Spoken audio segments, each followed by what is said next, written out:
In this video, I want to tell you how rice is cultivated in Japan. So here are the rice seedlings ready for transplanting. इस video में मैं आपको Japan में कैसे चावल उगाता है उसके बारे में बोलती हूँ। तो आपको ये दिख रहा है छोटे छोटे चावल के पौधे, इसको खेतों में लगाएंगे।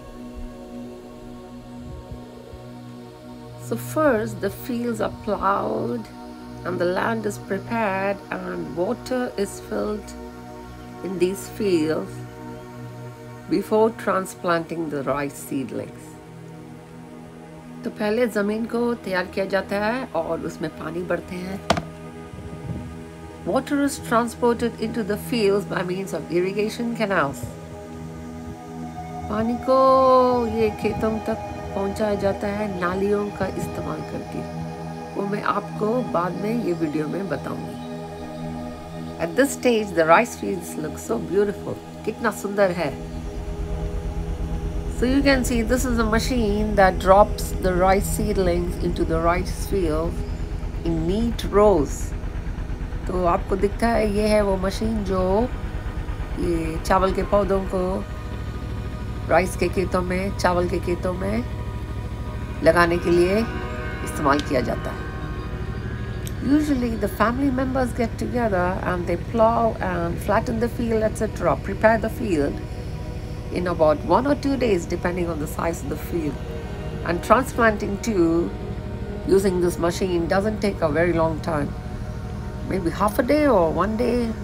तो ये जो प्रोसेस है खेतों को तैयार करने का और फिर एक ट्रांसप्लांटिंग, ये चावल के पौधों को लगाने का ज़्यादा टाइम नहीं लगता है। सारे जो फैमिली मेम्बर्स हैं जैसा माँ, बेटे और रिश्तेदार सारे मिल के करते हैं।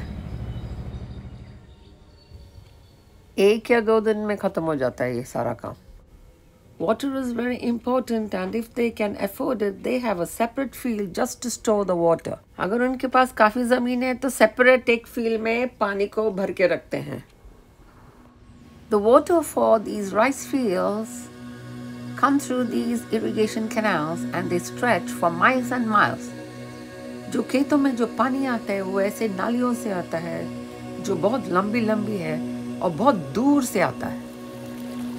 It's interesting to see the water flowing through these canals because the water flows in different directions and you don't know where the source is unless you track it. तो ये जो canals है, जो नालियाँ हैं, उसमें जो पानी बहता है इधर बहता है उधर बहता है, ये काफ़ी दिलचस्प है और कुछ लोग इसको फॉलो करते हैं ये देखने के लिए कि ये पानी कहाँ से आ रहा है। These canals have been there since olden times, a farmer told me. एक किसान ने मुझे कहा कि ये बहुत पहले से है ये नालियाँ। The water source is either a river or a man-made reservoir like you can see here. These are very beautiful water bodies and they look like small lakes and they support a lot of wildlife. तो जो पानी वो बहता है नालियों में उसका source है या फिर कोई नदी या फिर ऐसे तालाब, ये नेचुरल नहीं है, ये लोगों ने बनाया है ऐसे तालाब, क्योंकि ये जो एरिया है यहाँ पे ज़्यादा बारिश नहीं गिरता। ये तालाब जो है बहुत सुंदर है और अलग अलग सीज़न में आपको अलग अलग पक्षियाँ और पौधे, प्लांट्स दिखेंगे। तो स्प्रिंग में इसमें बहुत सारे बतख थे। There were many ducks in this lake in the spring, but right now it looks like this. There are a lot of water lily or lotus plants and there are beautiful big flowers. तो अभी क्या है वही same पहला जो lake दिखाया मैंने आपको, उसमें ये कमल के पौधे हैं और कमल के फूल हैं। As an example, I want to show you these rice fields and the canals that run along them. So let's track the canals and see where the water source is. तो एक एग्जाम्पल के लिए मैं आपको ये चावल के खेत दिखाती है और उसका नाली वो कहाँ से आते हो आपको मैं अभी दिखाती हूँ। ये देखिए यहाँ से आ रहा है। So you can see now the canal originates here. और चलिए ऊपर चलते हैं और देखते हैं कि वहाँ पर क्या है। Now let's climb up and see what's at the top. So you can see there are beautiful houses and beautiful green fields. तो तो आपको दिखेगा ऐसा दृश्य ऊपर से, बहुत अच्छे अच्छे छोटे गरे और हरा भरा खेत. So it's really very beautiful from up here, and I'm walking along this reservoir. बहुत सुंदर दृश्य है. आपको पानी दिखेगा, आकाश दिखेगा, और मैं यहाँ से ऐसे पैदल जा रही हूँ. These lakes are very nice places for taking a walk. तो ये जो तालाब है ये चलने के लिए बहुत अच्छा है, और इसके नीचे जो है ऐसे हरे भरे खेत और वही पानी वहाँ से आ रहा है. देखिए, people take long walks along the reservoirs in the mornings and the evenings, and we can also see athletes practicing their running along the reservoirs. Japan produces enough rice, and the kind of rice is called Japonica rice.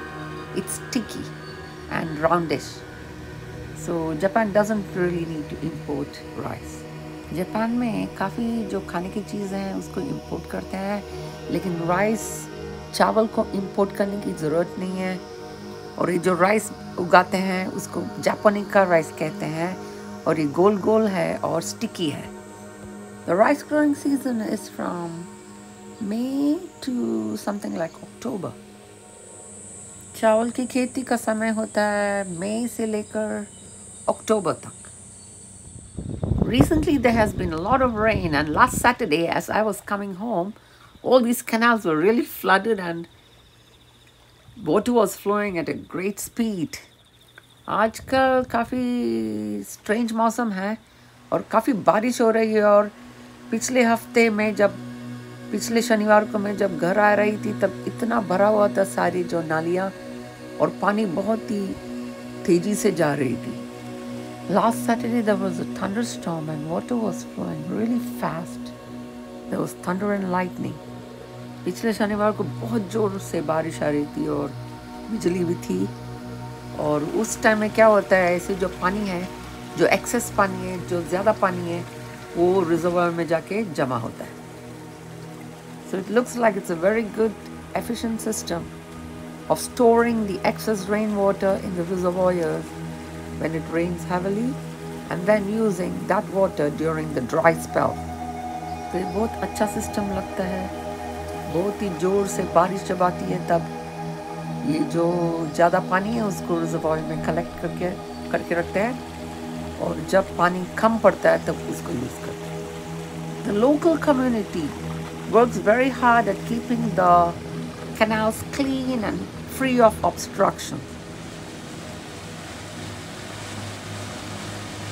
तो ये जो local community है किसानों का, ये जो canals है उसको साफ़ सुथरा रहने में बहुत मेहनत करते हैं. और जैसा ही ठंडी ख़त्म हो जाते हैं सारे लोग इकट्ठा मिलके संडे के दिन या कोई त्योहार का दिन इसको पूरा साफ़ करते हैं. In the spring they all get together and clean out the canals by pulling out all the weeds that have been growing inside. They are hard-working people.